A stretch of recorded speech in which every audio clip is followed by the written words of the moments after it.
Hi, I'm Mary Kopczynski, the CEO of Regulator and also the birthday girl. Welcome to this week's regulatory roundup, which will be short and sweet so I can get to my special homemade birthday dinner.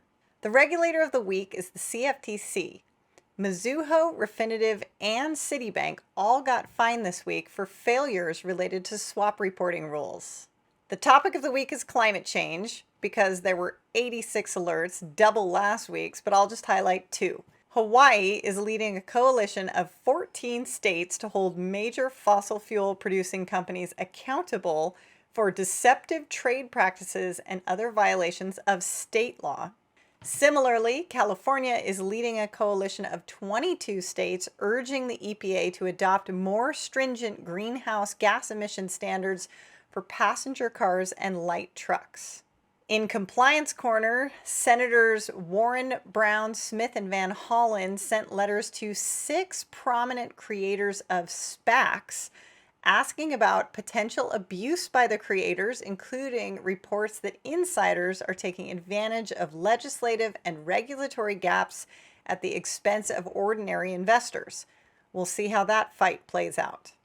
OFAC issued an advisory on ransomware payments, and if you find yourself in the unfortunate situation where you're tempted to pay a ransom, think twice because you could also get busted for sanctions violations. The best way to avoid it all is to have a great cyber practice. The SEC busted 2 guys out of Florida in a back and forth trading scheme on meme stocks. So I guess that's what we're calling them. Meme, not stonks, but meme stocks.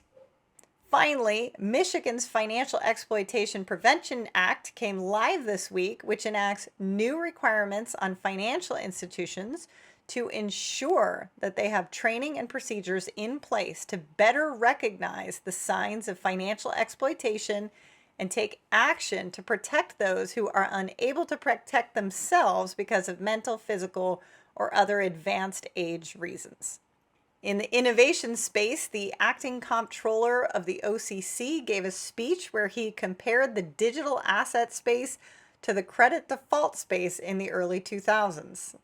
The FDIC issued a new report that shows that community banks that invested more in technology before the pandemic generally made more loans and took in more deposits during the pandemic than did community banks that invested less in technology. Finally, the UK Department for Digital, Culture, Media and Sport shared that the UK has launched its first national artificial intelligence strategy. The goal is to make UK a global AI superpower. Nothing like the word superpower to scare us just before Halloween. There's so much more, but I'm out of time. So that's it this week for Regalytics. I'll see you next Wednesday on LinkedIn and YouTube.